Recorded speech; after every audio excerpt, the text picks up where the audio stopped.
Bonjour à tous. Donc voilà, je me présente. Moi c'est Steve. Je suis grand collectionneur de pièces commémoratives de 2 euros. Maintenant ça fait 20 ans, presque 20 ans exactement. Je vais vous présenter un petit peu ma collection. C'est une collection qui a commencé par des petites pièces comme ceci. Donc des pièces de 2 euros, traditionnelles, mais commémoratives. Donc qui ont été frappés à l'effigie de certains événements comme la Coupe d'Europe, pour la Coupe du Monde, pour, euh, pour le traité de Rome, comme celle-ci. Donc voilà, ça a commencé comme ça, avec des belles petites pièces de ce style-là, où on peut voir un petit peu. Donc voilà, hein, c'est un petit peu les détails qui ont fait que j'aimais bien. C'est un petit peu des pièces qu'on ne voit pas tous les jours, parce que c'est des pièces qu'on ne trouvera pas forcément dans son portefeuille, quoique il est possible d'en trouver des rares dans son portefeuille. De ce fait, bah, tout doucement, on en achète. On en achète une, on en achète deux, puis après on achète plus cher. On achète des Monaco. Celle-ci ici m'a coûté 230 euros, plus ou moins, pour avoir la pièce que vous pouvez voir d'ailleurs sur ma story actuellement. J'ai mis une photo de la pièce avec, dans son écrin. Voilà, encore une ici de Monaco. Oui, 2 euros. Je l'ai acheté exactement 120 euros. La valeur reste toujours 2 euros. Malgré tout, les collectionneurs arrivent à mettre une petite note en plus qui fait que on arrive un petit peu à avoir une cote plus haute que 2 euros. Ici, je vais vous présenter ma collection du Vatican. Donc là, ici, Vatican, à savoir que les pièces du Vatican se vendent, on va dire, entre 2010 et 2018 maintenant. On va dire qu'on arrive à les avoir pour 35 euros minimum jusqu'à 40-45 euros. Comme pour celle-ci, 2017, celle-ci aussi. Il y en a deux. Il y a deux pièces de 2017 en 2017, ça dépend des fois. Regardez, encore une ici en 2016, encore une ici en 2016, 2015, donc toujours le même, 2015, 2014, 2013, encore une de 2013, 2012, 2011, voilà. Et alors là, 2010. Donc quand on commence à arriver à 2010, ça coûte un peu plus cher. Voilà, par exemple ici la 2009, on va commencer à un petit peu monter les prix. Je pense l'avoir acheté 85, 90 euros. Voilà, encore une fois, les prix donnés, c'est toujours une pièce de 2 euros, mais avec une valeur numismatique, parce que la pièce a été frappée en 10 000 exemplaires, en 100 000 exemplaires, en 1 million d'exemplaires. Cela dépend un petit peu du nombre d'exemplaires frappés. Donc ensuite, on descend en 2008. Donc là, on peut aussi... je pense que je dois avoir payé 100 euros pour cette pièce-là. Et on descend encore un petit peu, 2007, où celle-là, je pense que j'ai payé 180 euros. 180 euros, bon, ça s'explique pas. On met le prix parce que quand on commence une collection, forcément, on a un petit peu envie de la faire à fond et forcément il faut un petit peu mettre la main à la poche. Il faut sortir un petit peu la carte et les billets et malheureusement ça coûte cher quand on commence une collection. Mais le but c'est quand même d'avoir toutes les pièces. Bon, c'est ce que j'essaye de faire. C'est pas évident parce on peut pas en acheter tous les jours. Mais j'essaye de faire en sorte. Ici 2006. Je ne pourrais pas dire exactement le prix de celle-là, mais je sais que ma plus chère, ça a été celle-ci, donc la 2005. Celle-là, elle m'a coûté 250 euros. 250 euros, à savoir que la 2004 m'a coûté moins cher. Elle m'a coûté, je pense qu'elle m'a coûté 160 euros ou 180 euros. Ça reste très très très cher hein, pour une pièce de 2 euros. Mais comme je vous dis, quand on collectionne, on fait un petit peu attention sur le portefeuille, mais la collection, ça prend un petit peu le dessus. Donc après, je me suis un petit peu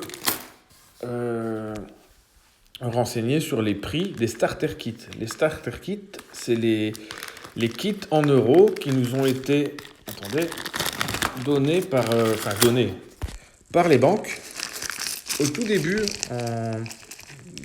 donc en 2000, dans les années 2000, donc en 2000, en 1999, voire 2000. On payait ça 500 francs belges. Moi, je suis belge. Ça équivaut à 12,40 €.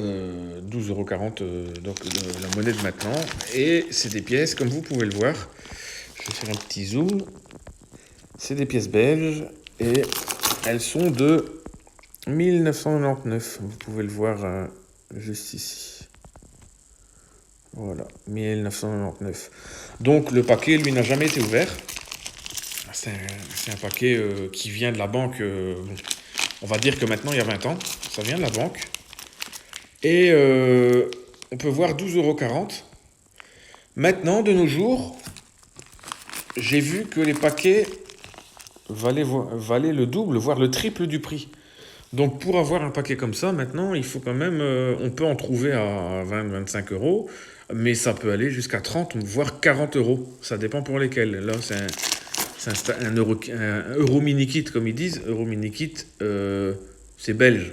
On va dire que la Belgique, c'est une pièce traditionnelle, un petit peu comme la France. Mais si on va dans des pays comme les starter kits du Vatican, les starter kits de Andorre, les micro-États, on peut en trouver des bien plus chers. Un petit peu comme le starter kit de Monaco, où on peut le trouver à plusieurs prix, mais minimum entre 550, voire 600, 750, voire 600, 750 €.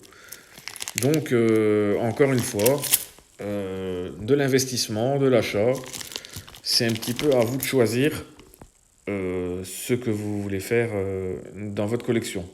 Bon, moi, je suis un petit peu un touche-à-tout, donc forcément, j'en ai acheté un belge, j'en ai acheté un français, j'en ai un du Pays-Bas, de la Hollande, et j'en ai un de la Slovaquie, je pense. Enfin bon, je me suis pas trop attardé dans ces choses-là, parce qu'après, on peut dépenser de l'argent énormément, et ça n'en finit plus.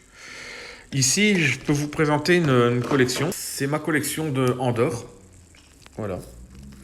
Donc Andorre, pareil.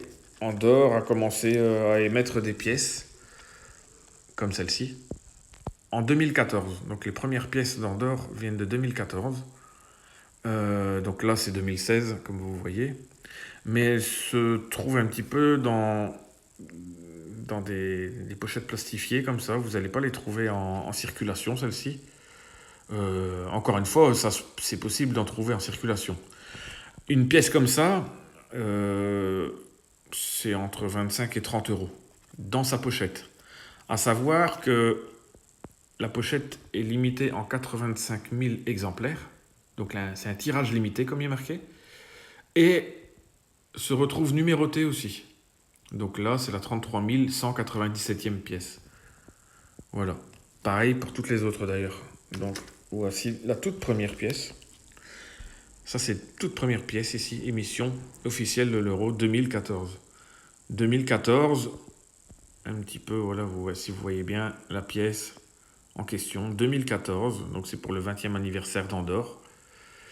Et ça, c'est la toute première pièce. Donc si vous voulez vraiment commencer une collection et mettre un petit peu d'argent dans la collection des 2 €, là, Andorre, c'est 25 à 30 € pour une pièce comme celle-ci. Comme celle-ci, ici, c'est 100 000 exemplaires, c'est vraiment pas beaucoup. Je l'ai acheté, je pense, 25-30 € aussi. À savoir qu'elle est numérotée également. Donc 16 656, c'est le numéro d'émission. Donc voilà, regardez, elle reste belle hein, dans son... Elle est un petit peu protégée, donc bon, ça va, elle ne s'abîme pas. Voilà, donc après j'ai toute la collection, hein, je les ai toutes. Il n'y en a pas une par année, il y en a deux. Comme celle-ci, vous avez celle-ci pour 2018. Et vous en avez une autre, 2018, je pense. Non, je dis des bêtises, c'est 2017. 2017, ils ont fait celle-ci. Donc, pareil, hein, toujours en rapport avec une fête ou un événement qui s'est passé. Voilà quoi, ici c'est 85 000 exemplaires pour la 2017. Là, une autre 2017, pareil. Voilà. Ici, c'est 85 000 exemplaires, le numéro 29 733. Voilà. Toujours 85 000 exemplaires aussi pour l'année 2016. Et alors, bon, ben, moi, ce qui m'a poussé un petit peu comment dire ça? À collectionner les 2 euros, c'est surtout les petits dessins qu'on voit derrière les pièces. Je trouvais ça vraiment sympa. Voilà, hein, comme là, ça représente. C'est bizarre, je ne sais pas vous dire ce que ça représente. On dirait un petit peu une pièce dans un bel établissement. Enfin, je ne sais pas trop. Et là, il me marque les 150 ans de la Réforme. Voilà, 1866. Donc, c'est une pièce à l'effigie de la Réforme Andorre. Certainement une. Ça s'est passé à Andorre, donc forcément. Ah, voilà, je ne sais que dire sur. Je connais pas trop ce qui se passe dans les pays non plus et pourquoi ils ont été frappés à autant d'exemplaires. C'est souvent un petit peu à l'effigie du pape, comme par exemple ici quand on est dans le Vatican, c'est souvent parce que le pape, par exemple, le pape est décédé, donc du coup il y a un nouveau pape qui est en place. Du coup, le Vatican se met à frapper des pièces à l'effigie du nouveau pape. Alors encore une fois, ben, la collection continue. Et ben, le portefeuille continue à s'ouvrir. Malheureusement. Euh, voilà, donc pour les pièces de 2 euros, celle-ci, pareil, en Belgique, il faut savoir que quand la Belgique fabrique une pièce, une nouvelle pièce, ils la mettent dans un petit carton comme ça ici. Un petit peu comme celle-ci. Voilà. Et alors, une fois écrit en français et une fois écrit en flamand. Parce que la Belgique, c'est deux langues. C'est le néerlandais, le flamand et le français. Donc d'un côté, vous avez la pièce L'Université de Liège fête ses 200 ans. Donc c'est une pièce qui a été frappée pour la fête de l'Université de Liège pour les 200 ans. À l'envers, vous pouvez retrouver le même, mais en flamand. Voilà. Donc encore une fois, c'est une pièce qui tourne autour des 9 à 10 euros telle qu'elle est là, dans son emballage. Donc chaque année, une pièce, 10 euros. Chaque année, une pièce du Vatican, entre 30 euros minimum et 50 euros, si on les achète tout de suite. Parce qu'il faut savoir que la valeur augmente. La valeur augmente, donc voilà, c'est un petit peu ce qui s'est passé avec la pièce de 2005. J'ai mis du temps, je l'ai acheté que cette année, alors que j'aurais pu l'acheter il y a 15 ans. Et mes résultats, au lieu de l'acheter peut-être 90, enfin 90 euros, voire 80 euros, eh ben je l'ai payé 3 fois le prix. Voilà. Donc quelque chose à apprendre aussi, c'est que il faut acheter tout de suite. Parce que les valeurs numismatiques montent aussi, grimpent. Et de ce fait, ben, on paye plus cher, on les paye plus cher. Donc ça, c'est un petit conseil que je vous donne. C'est d'essayer de rattraper le retard que vous avez, mais d'essayer d'acheter tout de suite vos pièces. Parce que à la longue, ça coûte cher. Et alors, j'aimerais bien aussi vous lancer un petit peu les choses. Je me suis lancé un petit peu le... Voilà. Donc ça, c'est l'or. Donc c'est une pièce en or. Je continue l'euro. Mais entre deux, voilà, j'investis dans l'or. Il faut savoir que ça, c'est très spécial. Il ne faut pas acheter n'importe quelle pièce non plus. parce qu'il y a beaucoup de pièces en or, mais la quantité de l'or dans la pièce n'est pas souvent le poids de la pièce exact. C'est-à-dire que si cette pièce ici fait 30 grammes, voilà, je la mets sur la balance, 30 grammes, vous n'allez pas avoir 30 grammes d'or. Il faut savoir que cette pièce a un contenu d'or, mais un contenu de métaux qui fait que ce métaux est mélangé à l'or et qui fait qu'on obtient une pièce métallique. Donc voilà, pour ma pièce à moi, je peux vous renseigner si vous voulez. Cette pièce fait 16 grammes 23, 16 grammes 43, j'aurais pu dire. Euh, Elle fait 16 grammes 43, mais c'est le poids de la pièce. Donc là, vous avez 16 grammes.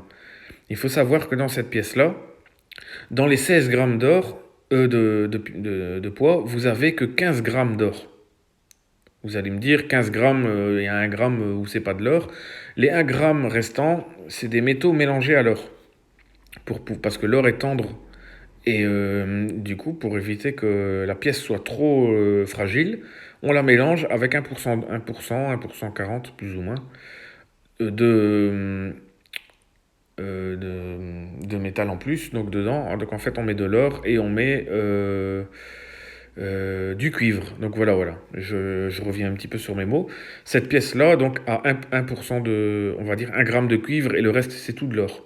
Ce qui fait d'elle une pièce, comment dire ça, une pièce de rentabilité d'or à 90%, 90%. Ou alors, on peut dire aussi 900 millièmes. Ça veut dire que c'est des pièces d'investissement. Une pièce d'investissement doit contenir 80% d'or. Donc celle-ci contient 90% d'or. Donc c'est une pièce d'investissement. Pareil, j'ai une pièce, comme vous la voyez ici, celle-ci, c'est un louis d'or. Donc voilà, c'est un louis d'or dans son porte-louis d'or. Très belle pièce aussi, mais c'est plus une pièce avec une valeur dessus, donc vous allez voir. C'est une pièce de 20 francs, 20 francs suisses. Donc elle a une valeur, c'est 20 francs suisses. Cette pièce-là n'a pas de valeur, mais c'est une monnaie d'échange, donc c'est une monnaie africaine, qui n'a pas de valeur en francs, ni en une valeur quelconque dans un pays, comme vous avez les francs, vous avez les euros, vous avez les pennies dans le temps, vous avez les roubles, vous avez les livres en Italie dans le temps aussi. Maintenant, c'est l'euro. Euh, donc l'Afrique, étant donné que l'Afrique est une grande source d'or, elle se permet de fabriquer des pièces pour justement revendre ça pour des investisseurs. La seule valeur de cette pièce, c'est que en bas, vous pouvez voir, il est marqué un demi, donc au Z, ça veut dire au Z, ça veut dire or, donc or fine gold. Ça veut dire que ça représente un petit peu la valeur de la pièce. Donc ça nous permet de savoir que c'est un demi-once d'or. Donc voilà, cette pièce-là, c'est un demi cru grande. Donc vous avez le cru grande qui fait un cru grande. Et un cru grande, c'est plus ou moins maintenant de nos jours, avec le taux de l'or, c'est plus ou moins 1350 euros pour une pièce de 1 cru grande.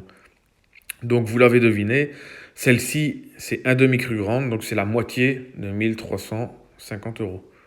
Donc ça fait plus ou moins 650, ça dépend avec le taux, mais on va dire 700 actuellement, 700 euros pour cette pièce. Celle-ci, voilà, un petit peu plus jaune, vous pouvez le voir.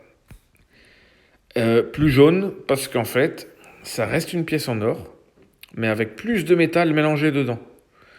Donc ça fait d'elle une pièce, on va prendre l'exemple, si on a cette pièce-là qui fait 16 grammes, comme celle d'à côté, on va prendre vraiment un exemple.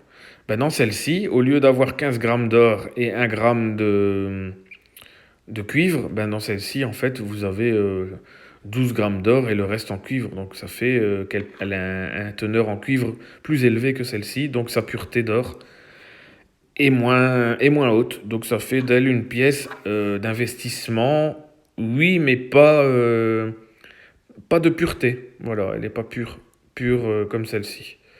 Voilà pour un petit topo pour l'or. Donc voilà, j'avais lancé un petit peu cette vidéo pour vous montrer un petit peu ma collection. Maintenant, ma collection ne s'arrête pas à ça, hein.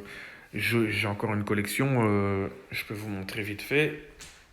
J'ai une collection là dans ces deux mallettes. Ça s'arrête pas là.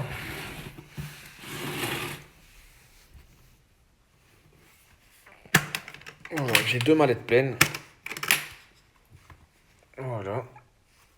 Et alors pareil, ben c'est un petit peu voilà.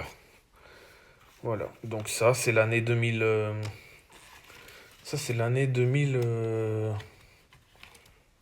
2017. Donc c'est toute l'année 2017 que vous avez là.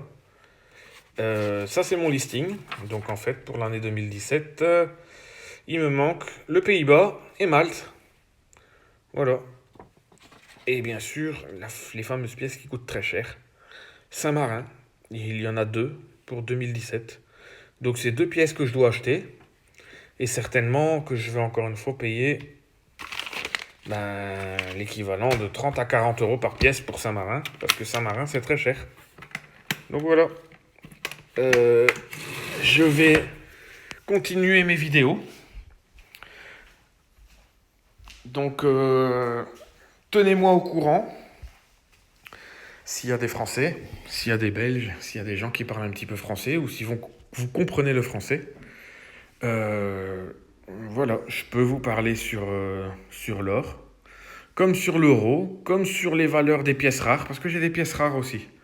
Voilà, donc j'ai des pièces que vous pouvez trouver dans vos portefeuilles de nos jours, qui coûtent, certes pas 2 euros, qui valent 2 euros. Vous allez les mettre dans une machine à coca, vous allez avoir le coca plus la monnaie, c'est sûr et certain. Mais les valeurs numismatiques font que on leur donne des cotes, et alors, comme il y a une pièce de Finlande qui vaut entre 50 et 70 euros maintenant, vous pouvez la trouver dans votre portefeuille. C'est possible de la trouver dans votre portefeuille, donc voilà, surtout contactez-moi, expliquez-moi un petit peu ce que vous voulez connaître sur les pièces. Je me ferai une joie de vous répondre, et voilà quoi, donc voilà, j'arrête pour aujourd'hui. Je vais arrêter de vous embêter un petit peu et j'espère que ma vidéo vous aura plu. Voilà, écoutez, je vous souhaite une bonne soirée et à la prochaine.